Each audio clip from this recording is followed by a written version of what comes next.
내가 처하는 어떤 상황, 하나님께서 나에게 어떤 상황을 주시든지 그 속에서 하나님께서 나에게 허락하시고자 하시는 뜻을 발견할 줄 알아야 하는 것입니다. 여러분, 교회는 그러므로 어떤 곳이 돼야 될까요?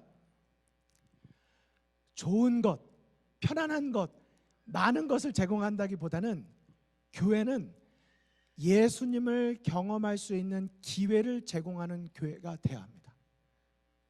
막 그 교회 갔더니 너무 편해요. 막 발도 씻겨주고요. 그거는 좀 안 좋은가요? 밥도 먹여주고요. 그것도 좀 너무한가요? 그 교회를 가면 복지시설이 너무 잘 돼 있고 서비스가 너무 좋고, 여러분 미안합니다. 여러분이 찾아가셔야 될 교회는, 제가 찾아야 될 교회는 나를 고생시키는 교회를 가셔야 합니다. 예수님께서 경험하신 그 경험을 나도 할 수 있다면 그 교회를 찾아가셔야 돼요. 일할 수 있는 일거리가 있는 교회를 찾아가셔야 합니다. 오늘 신입생분들 어떻게든 저희와 함께 하기를 갈망하지만 이 교회가 내가 아니어도 운영될 수 있겠다고 생각하시면 여러분을 정말 필요로 하시는 교회를 찾아가셔야 합니다. 그런데 걱정이 돼요. 그래서 다 떠나실까 봐 걱정이 됩니다. 몇 분은 남아주세요. 큰 교회니까 재정 있을 거다, 큰 교회니까 사람 많다 하시지만 막상 일하려고 보면 좀 어렵습니다. 식사하실 땐 다 있지만 설거지 하실 땐 많이 안 보이세요. 토요일 저녁에 배드민턴 할 때는 많이 계시지만 목요일 저녁에 이 자리 정리할 때는 많이 안 보실 수도 있습니다. 물론 다 사정이 있으셔서 그렇지만 여러분에게 드리는 도전입니다. 예수님께서 걸어가신 길은 자아 보존의 길이 아니라 자아 희생의 길이었습니다. 그런 것을 찾아가시면 되세요. 그래서 잠깐 광고 겸 안내의 말씀을 드립니다. 오늘은 프렌즈, 아이런 셰프 말고 프렌즈라고 이름이 이제 새롭게 이제 붙여졌습니다. 우리 여성도님들, 여집사님들 중심으로 한 분 한 분이 다 제각기 음식을 해와서 오늘 비빔밥이 준비가 되었습니다. 맛을 보십시오. 기가 막히실 거예요. 근데 우리 중에 어떤 분은 비빔밥만 드시는 분이 계신가 하면 어떤 분은 비빔밥을 드시면서 얼마나 이 비빔밥의 재료들을 한 분 한 분 오기까지 리더분이 기도하고 요청하고 그걸 위해서 승낙하고 얼마나 사랑의 연합으로 이것이 나에게까지 왔는지를 보셔야 합니다. 그 희생을 보셔야 돼요. 오늘 1시가 되면 식사하시다 말고 여성 중창팀이 이제 엘다솜 여성 중창 연습이 있을 겁니다. 다음 주에 있을 우리 침례식을 위한 우리 축복성 준비의 자리입니다. 어떤 분은 그렇게 생각하실지 몰라요. 여집사님들 막 음식도 준비해야지, 막 여기도 음식 챙겨야지, 근데 먹다 말고 여기 와야지, 막 아주 콩나물이 넘어가지도 않았는데 찬양 연습을 해야 되는 막 이런 상황이 되면은 불평이 나올 수 있습니다. 그런데 그럴 때 어떻게 생각하셔야 되세요? 내가 하나님을 위하여, 주님을 개인의 구주로 영접하는 한 성도를 위하여 내가 오늘 식사를 반 끼밖에 못 먹을 수 있다면 그 속에서 행복을 경험할 수 있도록 하나님 도와주십시오. 이런 기도를 드리는 성도는 행복합니다. 1시 반이 되면 남자 성도님들 찬양 연습이 여기에서 있습니다. 일단 남자다 생각하면 다 자격이 있으십니다. 왜 할까요? 왜 해야 될까요? 다음 주에는 원래 점심 식사 계획이 아직 없었는데 우리 침례식이 1시 반에 있기 위해서 점심 식사가 있는 것이 좋겠다 해서 아이런 셰프가 해서 점심 식사를 또 준비합니다.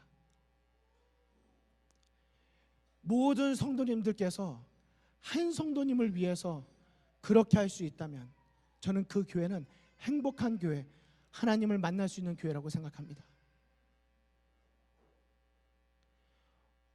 언제 보니까 뉴스에 그런 기사가 났더라고요. 한 야구구단 선수단들이 다 머리를 싹 밀었어요. 야구구단 선수 중에 한 분의 자녀가 병에 걸려서 머리를 다 밀게 된 것입니다. 그 아이 하나를 위해서 온 아빠의 친구들이, 멤버들이 다 머리를 민 것입니다. 여러분, 엘다솜 교회는 그렇게 할 수 있는 교회입니까? 왜 대답이 없으세요? 여러분, 제가 만약에 병에 걸려서 머리를 다 밀어서 설교단에 서야 된다면 그 설교자 한 명을 위해서 그 안식일에 다 머리를 밀고 오실 준비가 되어 있으십니까? 전 그러면 그날 예수님 오신다고 생각합니다. 어떤 분이 설교에서 그렇게 설교하시더라고요. 예수님은 언제 오시는가 보다 더 중요한 것은 예수님 맞을 준비는 나는 되어 있는가가 더 중요한 질문이다. 그런데 어떤 교회가 준비된 교회인가? 사과가 점심 식사로 나왔는데 성도님들께서 줄 서서 사과 하나씩 다 집어서 가셨는데 맨 마지막에 남은 사과가 가장 보기에 먹음직스럽고 맛있고 아무 상처가 없는 사과가 남은 교회. 맨 마지막에 남은 사과가 썩고 문드러지고 못 먹을 사과 말고 나보다 다른 사람이 더 맛있는 사과를 먹기를 생각하는 마음으로 조금은 상처 있는 사과를 집어가는 그런 성도들이 있는 교회. 제가 어떤 교회를 갔더니 거기는 그 교회 특징이 뭐냐면 점 빼는 기술이 담임 목사님에게 있으세요. 그래서 모든 성도님들의 점이 다 빠진 거예요. 저도 주말 집회, 주말 봉회하러 갔는데 붙잡혀가지고 거기서 제가 점을 몇 개 뺐습니다. 근데 다 상처가 남았어요. 근데 그 교회 갔더니 성도님들께서 그러시는 거예요. 목사님, 저희 교회는요 어떤 교회인지 아세요? 점도 없고 흠도 없는 교회입니다. 근데 그 성도님들과 대화를 나누다 보니까 여러분 그런 거 아시죠? 치과 의사 선생님이 되셔가지고 치과병원을 개업하려고 보면은 그동안 보이지 않던 치과병원들이 계속 보이기 시작한대요. 관심사가 생기니까요. 그런데 점을 빼다 보면은 다른 사람들하고 대화할 때 계속 점만 보인대요. 흠만 보이는 거예요. 나는 점을 뺐기에. 무슨 말씀인지 아시겠습니까? 저희는 어떤 교회입니까? 육신의 점과 흠보다도 우리의 마음의 신앙을 하나님께 더 온전한 곳으로 드리기를 갈망할 수 있다면 저는 그것이 진정한 부흥하는 교회고 하나님께서 함께 하시는 교회인 줄로 믿습니다. 저는 정말 우리 교회가 그런 교회가 되었으면 좋겠어요. 스케줄이 바쁘시겠죠. 그러나 내가 교회에서 제공되는 여러 섬김의 기회들을 위해서 내 스케줄을 과감히 하나님의 편에 둘 수 있다면 저는 참 그 성도님은 행복하다고 생각합니다. 저는 우리 교회 성도님 모두가 그런 예수님 닮은 제자가 되는 교회가 되기를 간절히 소망합니다. 그래서 로마린드 한국인 재림교회 미션 스테이트먼트가 그것입니다. 예수님을 닮은 제자가 되자. 저는 오늘 여러분에게 어떻게 하면 예수님의 성품을 닮아가면서 하나님의 나라에 들어가기에 적합한 이 품성 변화를 경험할 수 있을까? 여러분들을 십자가의 길로 초청을 드리고 싶습니다. 여기 고난받는 종 메시아에 대한 예언이 이사야서 53장에 기록되어져 있습니다. 여러분, 이사야 53장은 꼭 개인적으로 읽어보셔야 하는 장입니다. 꼭 읽어보셔야 합니다. 혹시 눈으로만 읽어봤고 묵상해 본 적이 없으시다면 부탁을 드립니다. 개인적으로 이사야서 53장은 여러분과 저의 죄를 위해서 대신 십자가에 달려 들어가신 예수님의 심정이 기록되어져 있는 곳, 그분의 심장 박동 소리를 들을 수 있는 곳이 이사야 53장입니다. 거기를 못 들어보고 그 심장 소리를 못 들어보고 그 보혈의 따스함을 느껴보지 못하고 그리스도인이 되기는 어렵습니다. 꼭 읽어보셔야 합니다. 그 중에 한 부분을 여러분에게 읽어드리고 싶습니다.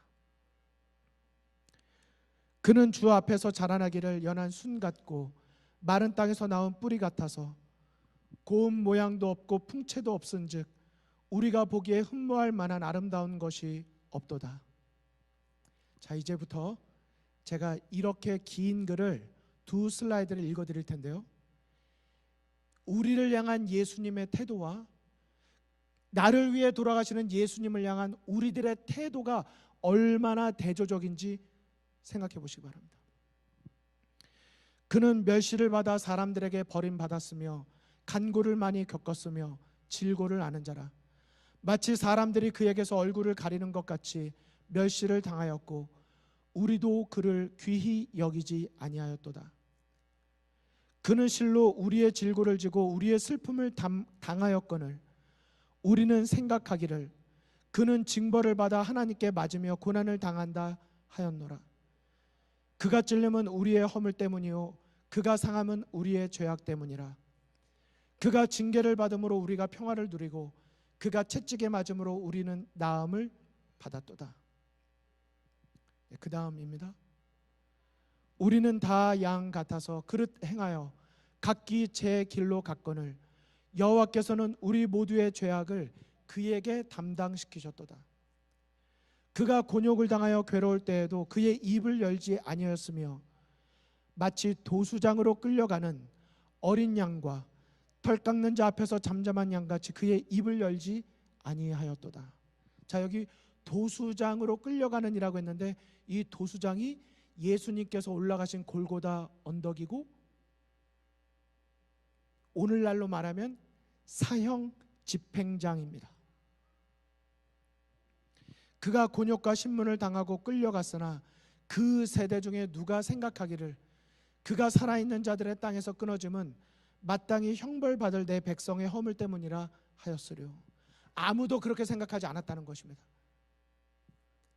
그가 강포를 행하지 아니하였고 그의 입에 거짓이 없었으나 그의 무덤이 악인들과 함께 있었으며 그가 죽은 후에 부자와 함께 있었도다 라고 말하였습니다. 여러분, 조금은 긴 내용이었지만 여기에서 우리가 발견할 수 있는 모습은 무엇입니까?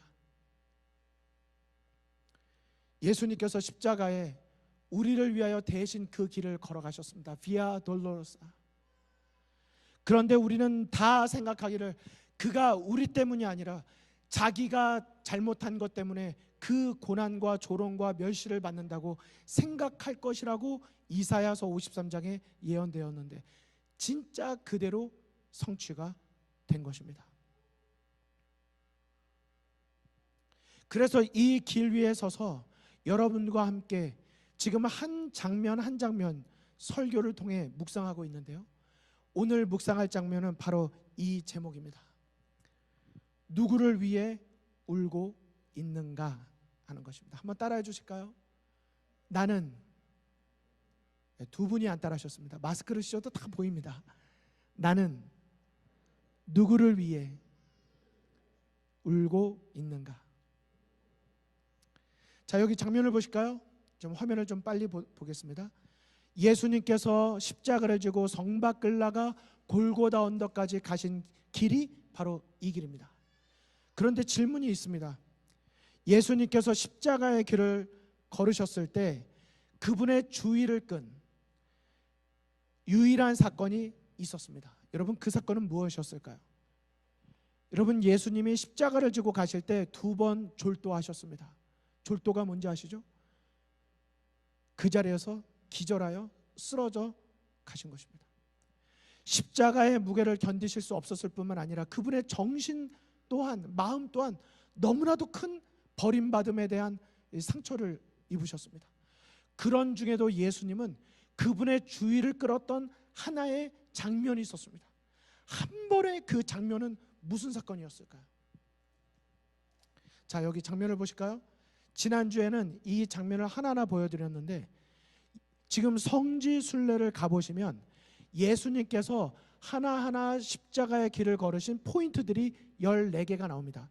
이 중에 예수님의 주의를 끌었던 장면은 어떤 장면일까요? 그 장면이 바로 8번입니다. 이 장면인데요. 여기 뭐라고 쓰여져 있습니까? 예수님이 예루살렘 여인들을 위로하셨던 장소라고 되어 있습니다. 여러분, 이 문장이 이해가 되십니까? 십자가를 지고 그 언덕을 올라가시던 예수님이라면 누가 누구를 위로해야 할까요? 생각해 보시죠. 누가 누구를 위로해야 맞습니까? 십자가를 지고 있는 예수님을 위로해야 됩니까? 아니면 그 예수님을 곁에서 바라보고 있는 자가 위로를 받아야 됩니까? 그런데 여기 보면 벽에 글씨가 그렇게 쓰여져 있다고 합니다. 예수님이 예루살렘 여인들을 위로하셨던 장소라고요. 그 장소가 이렇게 다음과 같이 성경절에 기록이 되어 있는 것입니다. 그들이 예수를 끌고 갈 때에 시몬이라는 구레네 사람이 시골에서 오는 것을 붙들어 그에게 십자가를 지워 예수를 따르게 하더라. 이 장면 다 아시죠? 구레네 시몬이 측은히 예수님의 십자가를 바라보니까 더 이상 예수님이 홀로 십자가를 질 수 없다는 것을 알게 된 병사들이 예수님의 십자가를 끌어다가 딱 지워줍니다. 그게 이제 구레네 시몬이죠. 그 구레네 시몬이 십자가를 진 다음에 나온 기록이 누가복음 23장 27절에 바로 이 장면입니다. 뭐라고 되어 있습니까? 또 백성과 및 그를 위하여 가슴을 치며 슬피 우는 여자의 큰 무리가 따라왔다고 되어 있습니다. 여러분, 여기 예수님께서 십자가를 지고 가실 때 어떤 무리가 있었어요? 가슴을 치며 가슴 아파 울고 있던 여인들의 모습이 있었다라고 말하고 있는 것입니다. 여러분, 여기 잠깐 오늘 좀 내용이 있지만 잠깐 공부를 잠깐 하도록 하시겠습니다. 자, 예수님 당시에 적어도 이 5명 중에 4명의 인물은 아셔야 돼요. 여기 보이시죠? 디베르 황제가 예수님 당시에 로마의 황제였고요. 그 옆에 유대의 총독이 본디오 빌라도였습니다. 그리고 갈릴리의 분봉왕이 헤롯이었고요. 대제사장 안나스가 있었는데 그 당시에 실권을 가지고 있던 사람은 바로 안나스이었습니다. 대제사장은 종신직이었어요. 한 번 대제사장이 되면 평생 대제사장이었습니다. 그의 사위가 바로 가야바 대제사장이었습니다. 그런데 여기 장면을 보실까요? 여기 보시면 우리가 맨날 십자가의 길이라고 말하면서도 이 지형, 예수님이 실제로 십자가를 지신 지형에 대해서 관심이 없고 지식이 없어요. 근데 이거를 보시면 훨씬 더 와닿으실 겁니다. 마가의 다락방으로부터 해서 오른쪽에 보시면 성전이 나와요. 예루살렘 성전이 나오고 저쪽에 골고다 언덕이 있고 제사장의 집이 있고 안토니오 요새라는 곳이 있는데 거기가 바로 빌라도 법정이 있는 곳이었습니다. 자, 여기를 다른 장면으로 보시면 지난번에 한번 보여드렸죠? 저쪽에 오른쪽에 보이는 동그라미 하얀색, 지금 가면 철치로 되어 있는데 이곳이 바로 지금은 성전을 지어놨지만 예수님 당시에는 건물이 없던 골고다 언덕입니다. 그래서 예루살렘에서부터 바라보면 저 정도 거리에 골고다 언덕이 있는 것이고 그곳에 지금 이제 교회 건물을 지어 놓은 것입니다. 자, 하나 더 보실까요? 조금 잘 안 보이시지만 여기가 겟세마네 동산입니다. 여기에서 유다에 의해서 끌려가셨어요. 여기 안나스 대제사장의 집에서 일로 3번 이동하시고 여기에서 사내들인 공회로 가셨다가 여기로 끌려가셔서 빌라도 법정에 서시고 7번, 8번, 여기 6번을 헤롯에게, 빌라도가 헤롯에게 한번 보냅니다. 여기에 갔다가 다시 가요. 빌라도가 헤롯에게 왜 보냈었을까요? 책임지고 싶지 않았거든요. 그리고 갈릴리에서 태어났다는 이야기를 듣고 미룬 것입니다. 보십시오. 예수님께서 목요일 날 밤 잡히시고 금요일 날 십자가에 달려 돌아가시기까지 물 한 모금 마시지 못하시고 이렇게 빨간 동선을 따라서 왔다 갔다 하시다가 결국 골고다 언덕으로 성 밖에 나가서 돌아가신 것입니다. 여러분, 예수님께서 얼마나 지치셨을까요? 채찍에 맞으셨죠. 그 당시 채찍은 이 낚싯바늘 같아서 이 몸속에는 쉽게 들어가지만 나올 때는 살점을 떼는 것입니다. 물 한 모금 못 마셨죠. 예수님 보는 상태에서 제자들 눈앞에서 도망갔죠. 베드로는 그 목소리가 들리는 거리에서 예수님을 모른다고 3번이나 부인하면서 저주했죠. 맹세했죠. 예수님께서 얼마나 육신적으로 정신적으로 힘드셨을까요?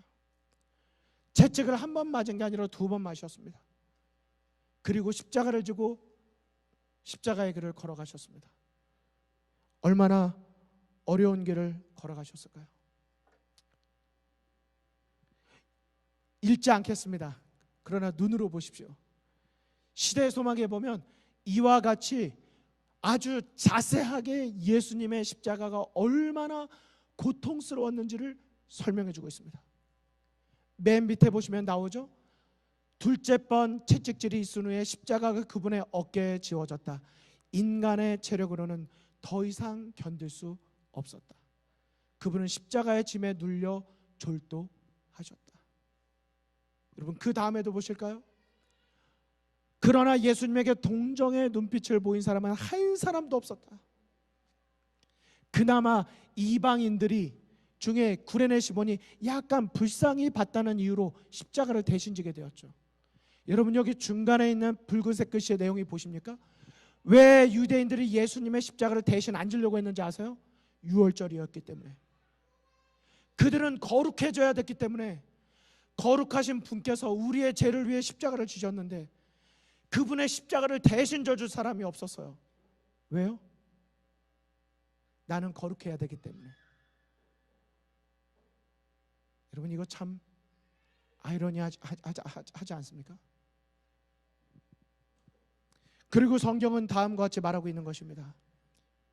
그런 중에 불쌍히 예수님을 보면서 여기면서 가슴을 치며 운 자들이 있었다. 여기에 대한 영감의 교훈은 다음과 같이 말하고 있습니다. 넘겨주실까요? 이 부녀자들은 그분에 대한 동정심이 나타냈다. 이것만이 그리스도의 주의를 끌게 한 유일한 사건이었다. 저는 오늘 여러분에게 이제 이 부분에 대한 중요한 포인트를 여러분의 마음에 질문으로 던지고 싶은 것입니다. 예수님이 십자가를 지고 가실 때 여기 화면에 보시는 내용처럼 예수님을 향해서 울면서 가슴 치면서 불쌍히 여기던 여인들이 있었는데 예수님께서 오히려 그 여인들을 위로하시는 장면이 바로 그 8번 성지순례 8번 장소인 것입니다. 왜 그랬을까요? 오늘 이 예배에 참여하신 여러분에게 저는 이 한 질문을 드리고 싶은 것입니다. 그렇게 고통스러운 시간을 보내시고 피에 눌려 가시면류관에 눌려서 길을 걸어가신 예수님을 바라보고 가슴을 치며 불쌍히 여기던 여인들이 있었는데 예수님은 오히려 그 여인들을 향해서 오히려 위로하시면서 동정심을 나타내셨어요. 왜 그러셨을까요? 이게 오늘 여러분에게 드리는 질문입니다. 다음의 성경절을 보시겠습니다. 오늘 본문 말씀에 있는 예수님의 말씀입니다. 예수께서 돌이켜 그들을 향하여 이르시되, 예수님을 향해서 눈물을 흘리고 있는 자들을 향해서 말씀하신 것입니다. 예루살렘의 딸들아, 나를 위하여 울지 말고 너와 너희 자녀를 위하여 울라.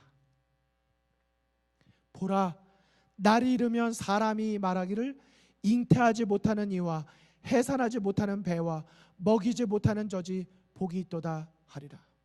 그 다음입니다.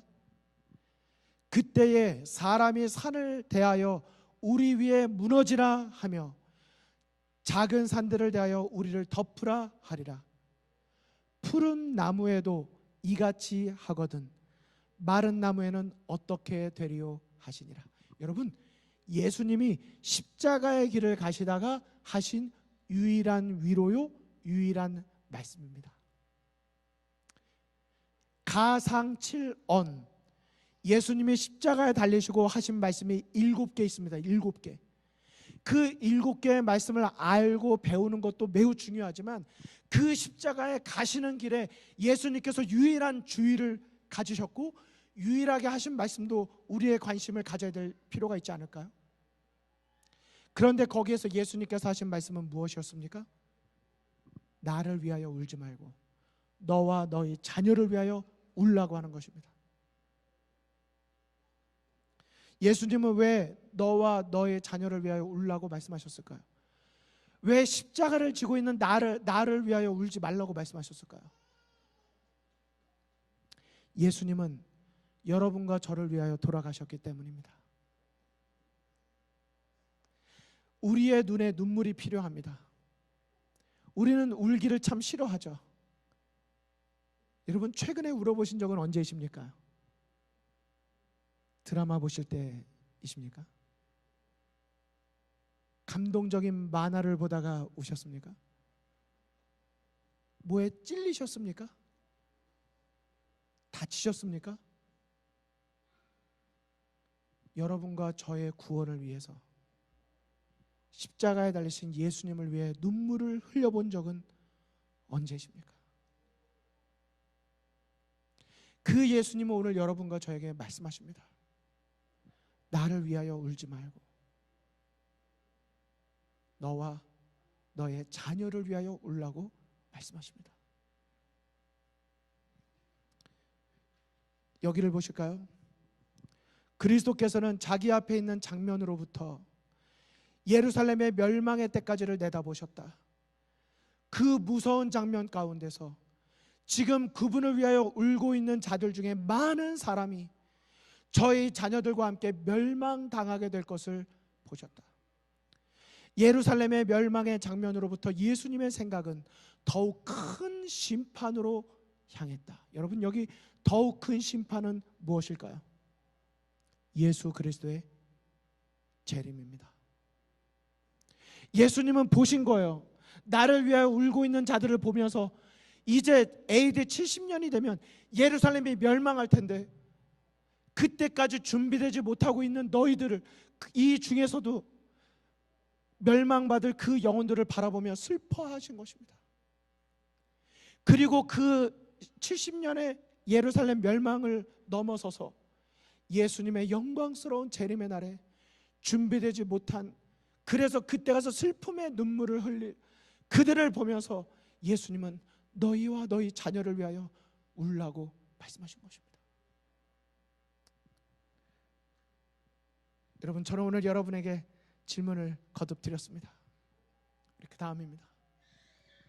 예수님은 나의 죄를 위해 십자가를 지시고 그분의 보배로운 피와 눈물을 흘리시는데, 제가 여기 눈물 흘리셨는데라고 안 했습니다.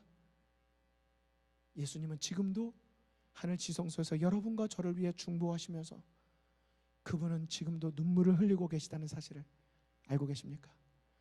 하나님을 향하여 나의 피 외치시면서 그분의 피가 아직도 효력이 있고 그분의 피를 갈급하기를 바라는 마음으로 우리를 위해 중보자로 계시다는 사실을 여러분 믿으십니까? 그렇다면 나는 누구를 위해, 무엇을 위해 울고 있습니까? 예수님의 재림의 날에 여러분과 저의 눈에 그분이 닦아주실 눈물이 있어야 된다는 사실을 잊고 지내고 계시지는 않으셨습니까? 세상에서 성공하기를, 세상에서 인정받기를, 더 좋은 것을 소유하기를, 거기에 마음과 관심사가 다 뺏겨가지고 나를 위해 흘리고 계신 그분의 눈물을 잊어버리고 그분을 위해 흘려야 될, 나와 내 자녀를 위해 흘려야 될 내 눈물을 잊고 지내지 않으셨습니까? 여러분에게 두 가지 그림을 보여드립니다. 예수님의 무덤은 빈 무덤이라는 사실을 기억하십시오.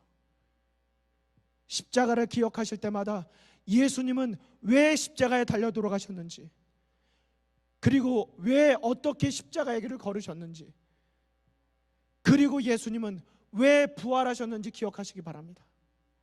왜 부활하셨어요? 십자가의 구원을, 우리가 선택한 이들을 영원한 생명으로 인도하시기 위하여, 그분의 재림을 위하여 부활하신 것입니다. 십자가를 말하면서 재림을 잊어버린다면 무슨 소용이 있을까요? 우리 교회는 왜 제7일 안식일 예수 재림 교회일까요? 그래서 십자가를 생각하실 때마다 그 다음 장면이요, 예수님의 재림을 기억하시는 우리 재림 성도가 되시기를 간절히 바랍니다. 그리고 예수님의 재림을 준비해야지, 예수님의 재림을 준비해지라고 말하지만 여러분, 저는 이렇게 말씀을 드리고 싶어요. 예수님의 재림을 가장 잘 준비하는 한 가지 비결은 예수님의 십자가의 의미를 날마다 생각하면서 그분의 재림의 날에 닦아주실 나의 눈에 눈물이 있어야 하는 것입니다. 마지막 성경절 읽어드리고 말씀을 마치겠습니다. 요한계시록 21장 1절로 5절에 보면 이제 구속의 역사가 다 끝나고 첫째 부활, 천년기, 둘째 사망 다 끝나고 하늘에서 우리를 위하여 마련하신 새 예루살렘이 내려오고 구원받은 의인들이 이 땅에서 완전한 영원한 생명을 누리는, 여러분, 하늘이 저 어딘가에 있는 게 아니라 이 지구가 다시 회복되는 것이 하늘입니다. 바로 천국은 이 땅에 있는 것이죠. 이제 더 이상 슬픔이 없고 눈물이 없는 곳입니다. 그런데 그 장면을 요한이 계시를 보고 적을 때에 여기 무엇이라고 기록되어 있습니까? 중간에 가장 진하고 밑줄 쳐 있는 부분, 모든 눈물을 그 눈에서 닦아 주신다 하셨습니다. 예수님의 재림의 날에는 우리의 눈물, 십자가에 대한 감사의 눈물과 이제는 감격의 눈물을 우리가 흘리게 될 것인데, 그때 우리의 눈에서 눈물을 닦아주실 그분의 손길을 생각하실 때 여러분, 꼭 부탁드립니다. 여러분과 제가 그 자리에 있을 뿐만 아니라 그때 닦아주실 우리의 눈에 눈물이 있게 되기를 간절히 소망합니다. 우리 자리에 여러 부모님들과 어린이들이 있습니다. 저는 엘다손 부모님들에게 호소드리고 싶어요. 우리의 자녀 양육이라면 정말 우리의 우선순위가 거기 있지 않습니까? 자녀를 잘 성공적으로 키우시기 위하여 여러분들은 무엇을 준비하고 계십니까? 무엇을 위해 투자하고 계십니까? 여기 청년들이 계십니다. 앞으로 여러분들이 결혼을 하고 자녀를 낳는다면 어떤 자녀를 위한 준비를 하시겠습니까? 우리 모두의 준비는 예수님의 재림의 날에 그분의 십자가에 대한 감사 때문에 우리의 눈에 흘려질 눈물이라는 사실을 우리가 꼭 기억하시고, 누구를 위하여 울고 있는가 우리 마음속에 깊이 묵상하고 열매 맺는 그런 한 주간, 그런 안식일이 되시기를 간절히 바라면서 말씀을 마치겠습니다.